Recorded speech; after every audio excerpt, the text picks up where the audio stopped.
Latar belakang penulisan Kitab Ezra. Yang pertama, kondisi bangsa Israel. Bangsa Israel telah dibuang ke Babel karena mereka tidak taat kepada Tuhan, menyembah berhala dan melanggar hukum Tuhan. Pembuangan ini berlangsung selama 70 tahun, seperti yang telah dinubuatkan oleh Nabi Yeremia. Setelah Babel ditaklukkan oleh kerajaan Persia, Tuhan menggerakkan hati Raja Kores untuk mengizinkan bangsa Israel pulang ke Yerusalem dan membangun Bait Allah. Kemudian masa pemulihan bangsa. Sekitar tahun 538 sebelum Masehi, rombongan pertama bangsa Israel kembali ke Yerusalem di bawah pimpinan Zerubbabel. Mereka memulai pembangunan kembali Bait Allah yang telah dihancurkan oleh Nebukadnezar. Beberapa puluh tahun kemudian, Ezra, seorang imam dan ahli Taurat, datang membawa rombongan kedua untuk memulihkan kehidupan rohani umat. Kemudian tujuan penulisan Kitab Ezra. Yang pertama, menunjukkan kesetiaan dan kedaulatan Tuhan. Ezra menulis untuk menunjukkan bahwa Tuhan tidak melupakan umatnya, walaupun mereka pernah berdosa.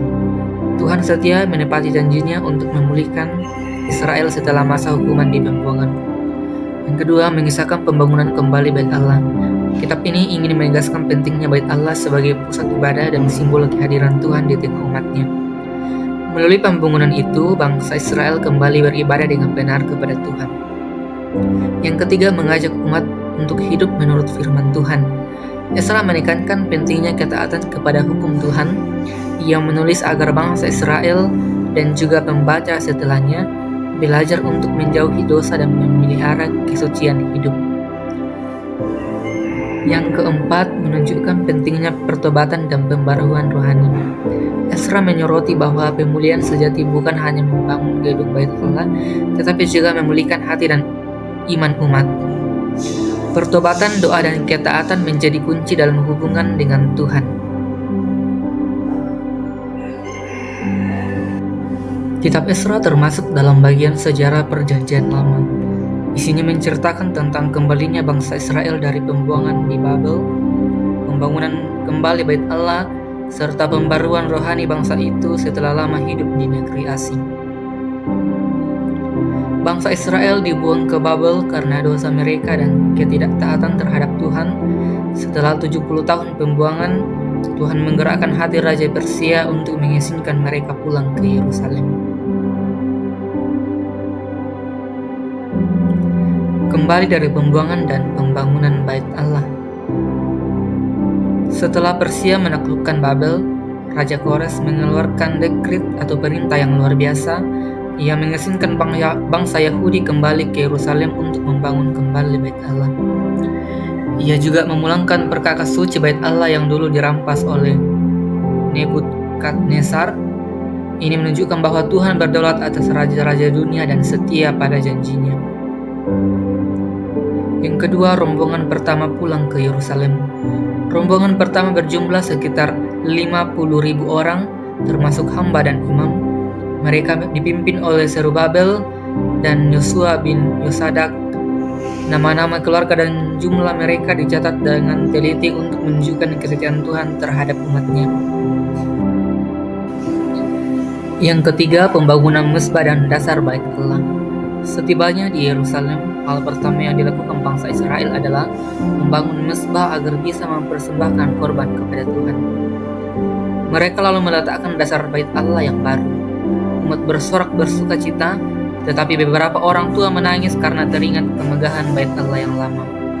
Tanda dimulainya pemulihan ibadah dan kehidupan rohani. Yang keempat, penentangan dari musuh.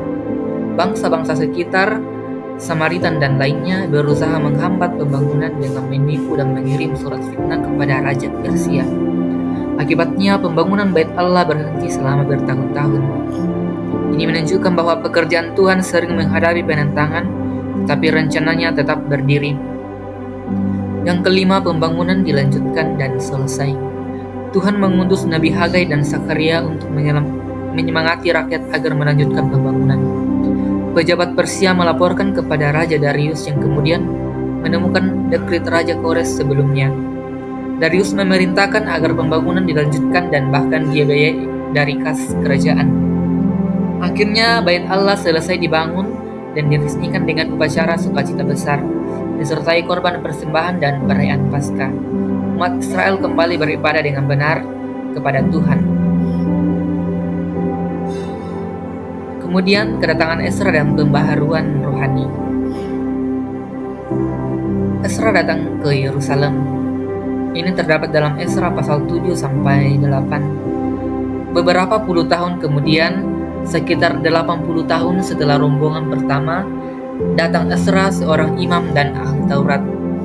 Ia mendapatkan izin dari Raja Artasasta untuk pergi ke Yerusalem bersama rombongan kedua.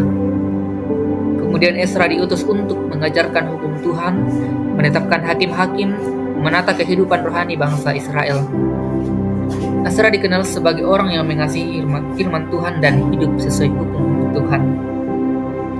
Kemudian dosa perkawinan campur. Setelah tiba di Yerusalem, Ezra mendapati bahwa banyak orang Israel, termasuk para pemimpin, menikah dengan perempuan bangsa asing yang menyembah berhala. Hal ini dianggap pelanggaran berat karena akan membuat mereka menjauh dari Tuhan lagi. Ezra menangis, berdoa, dan mengaku dosa bangsa itu di hadapan Tuhan. Akhirnya, umat bertobat dan membuat keputusan untuk memisahkan diri dari dosa mereka.